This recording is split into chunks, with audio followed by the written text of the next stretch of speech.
Then in animals, circulatory system can be of two types.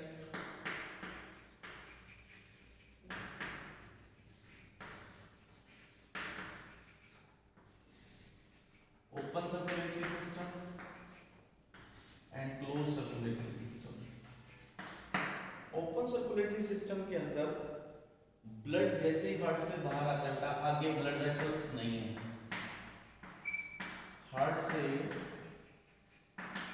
Blood आगे आता है तो वो ब्लड फ्लो करता है बॉडी के अंदर टिश्यूज के, तो blood is pumped out of the heart and the cells and tissues are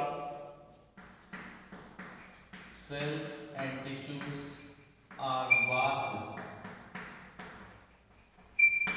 इसमें ब्लड वेसल्स नहीं है ओपन सर्कुलेटरी सिस्टम में। जैसे ही हार्ट से ब्लड बाहर आता है तो वो ब्लड ऐसे फ्लो करता है बॉडी कैविटी के अंदर। अब बेटा क्लोज सर्कुलेटरी सिस्टम, इसके अंदर क्लोज सर्कुलेटरी सिस्टम में क्या होगा, हार्ट से जैसे ही ब्लड बाहर आता है पहले किस में एंटर करता है, आर्टरीज में, देन कैपिलरीज में, देन वेन में and again in the heart. तो क्लोज सर्कुलेटरी सिस्टम जिसमें हार्ट से पंप होने के बाद ब्लड ओपनली फ्लो नहीं करता बल्कि ब्लड वेसल्स के अंदर फ्लो करता हो, तो इसको कहते हैं close circulatory system. Now next is symmetry, body symmetry. Body symmetry का मतलब है कि बॉडी को इक्वल पार्ट्स में हम डिवाइड कर सकते हैं या नहीं। तो सिमेट्री के अकॉर्डिंग हम देखें बेटा, तो फर्स्ट है कि अगर बॉडी को इक्वल प्लेन्स में हम डिवाइड नहीं कर सकते, body can not be divided,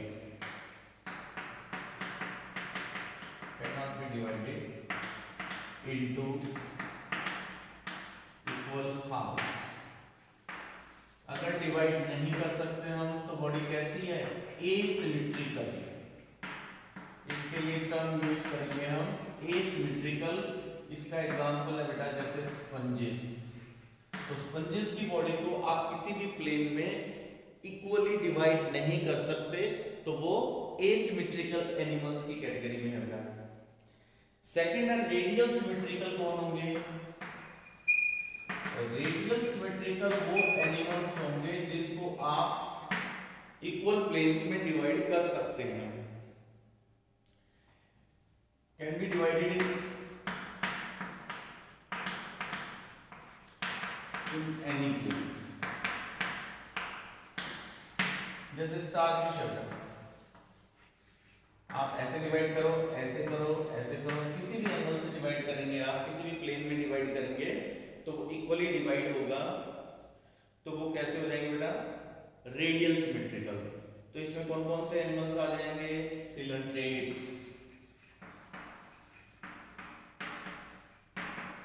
एकिनोडर्मेट्स,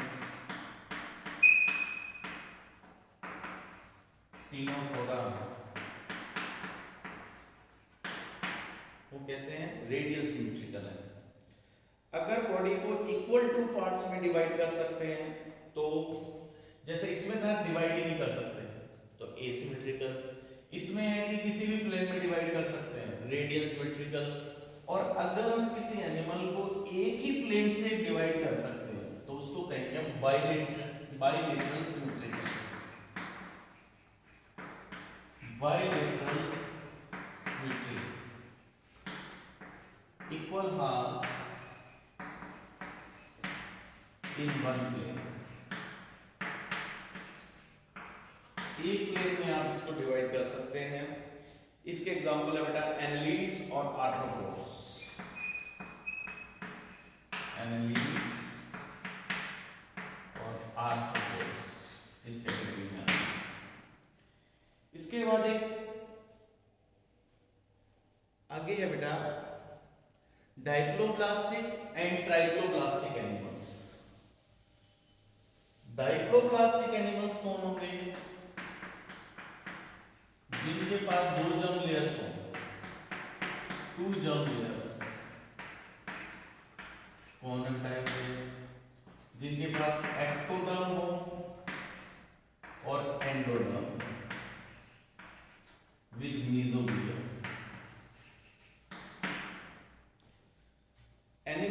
cells are arranged in their embryonic layer, two embryonic layer, ectoderm and endoderm.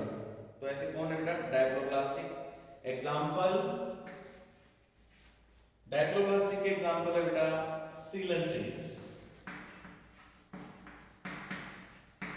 Coelenterates डायप्लोब्लास्टिक की कैटेगरी में आते हैं। इनके पास अनडिफरेंशिएटेड सेल्स की लेयर है, ये अनडिफरेंशिएटेड सेल्स हैं।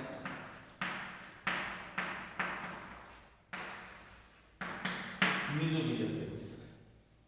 देन बेटा ट्राइप्लोब्लास्टिक, ट्राइप्लोब्लास्टिक जिनके पास 3 जर्म लेयर्स हों, ट्राइप्लोब्लास्टिक 3 जर्म लेयर्स। कौन कौन से? एक्टो, मीसो और एंडो। मीसोडर्म, एक्टोडर्म और एंडोडर्म। ट्राइप्लोब्लास्टिक कौन है बेटा? प्लेटीहेल्मिन्थस से कोर्डेट्स तक। इसका एग्जांपल है प्लेटीहेल्मिन्थस टू कोर्डेट्स, ये। अब इसके बाद नेक्स्ट है बेटा सीलम, कैविटी।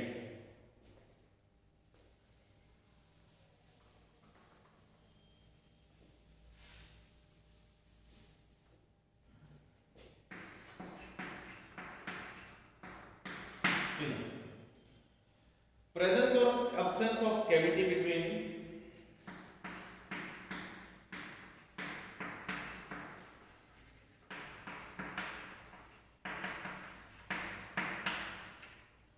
अगर बॉडी के अंदर कैविटी है बॉडी वॉल और गट वॉल के बीच में,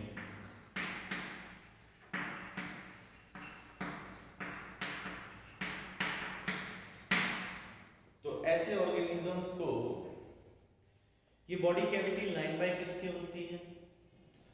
ये मीसोडर्म से लाइन होती है। तो एनिमल्स जिनके पास कैविटी है, सीलोमेट्स, जिनके पास नहीं है एसीलोमेट्स, जिनके पास फॉल्स कैविटी है बेटा स्यूडो सीलोमेट्स।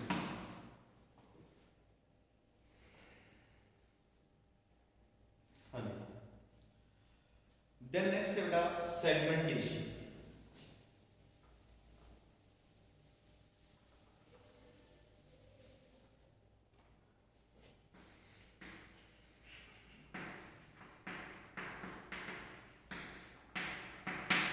सेगमेंटेशन मीन्स जैसे अर्थवॉर्म के अंदर डिफरेंट सेगमेंट्स रिपीट होते हैं, तो कुछ एनिमल्स के अंदर बॉडी इंटरनली या एक्सटर्नली डिवाइडेड होती है।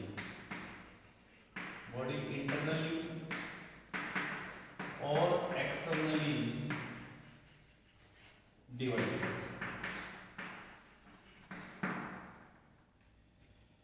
Into segments.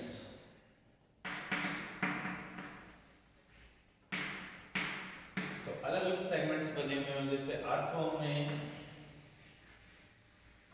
सेगमेंट्स होते हैं बेटा। तो इस तरह अगर डिवाइडेड हो तो metamerism, the term denoted meta. Then beta notochord. Notochord एक हार्ड बोर्ड लाइक स्ट्रक्चर है जिससे मसल्स अटैच्ड होती हैं। Notochord, notochord which is mesodermally derived, mesoderm से बनी है।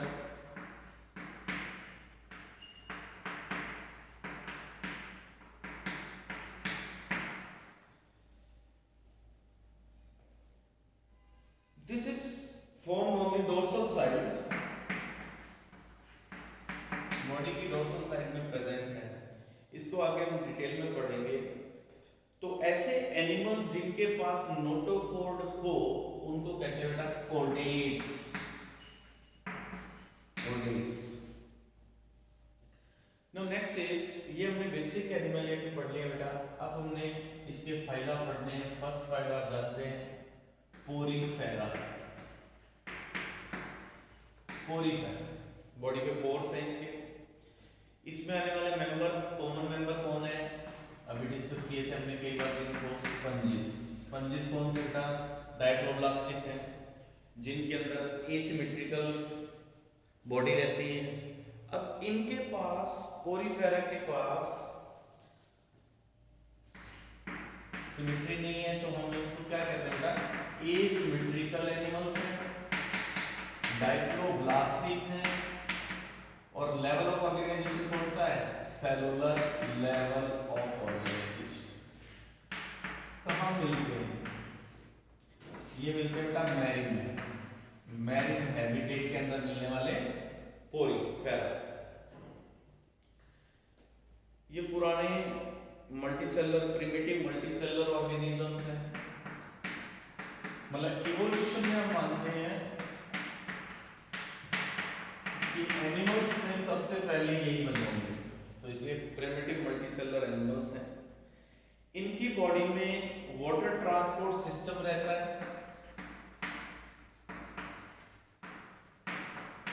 इनकी बॉडी में पोर्स होते हैं पेंसिलियम। ये अगर हम स्ट्रक्चर बनाते हैं ऐसे इसका, तो इसकी बॉडी पे इन पोर्स हैं, तभी तो इनका नाम पोरीफेरा है, ऐसा स्ट्रक्चर है। तो पोर्स जिनको हम कहेंगे, इनमें वाटर जब एंटर करता है तो इन्हीं पोर्स से करता है। These pores are called as ostia. यहां से पानी एंटर करता है और यूं बाहर निकलता है बेटा। इसके बाद जो बॉडी वॉल है, सेंट्रल कैविटी है, दैट्स कॉल्ड एज स्पंजियोकोइल। तो पानी यहां से एंटर करेगा, स्पंजियोकोइल से होता हुआ बाहर निकलता है। किसके थ्रू बाहर निकलता है, ऑस्क्यूलम के थ्रू। तो ये इमोबाइल है, मूव नहीं कर सकते। इसके बाद है बच्चे कि इनके पास कोलर सेल्स होते हैं, कोएनोसाइट्स। कोएनोसाइट्स और collar cells in their body. These collar cells line the body cavity and the canals. इनमें डाइजेशन कैसा चलता है, इनके अंदर डाइजेशन होता है इंट्रासेलुलर, इंट्रासेलुलर डाइजेशन। इनके पास स्केलेटन सिस्टम कैसा है, इनके पास स्केलेटन सिस्टम के अंदर स्पिक्यूल्स होते हैं, बोन्स नहीं है इनके पास। स्केलेटन सिस्टम विद स्पिक्यूल्स और स्पंजिन फाइबर्स। इनके सेक्सेस मेल और फीमेल दोनों एक में ही होते हैं, तो कैसे बेटा, हर्माफ्रोडाइट। मतलब ये खुद ही मेल और खुद ही एक ही बॉडी के अंदर मेल और फीमेल के गैमेट्स बनते हैं।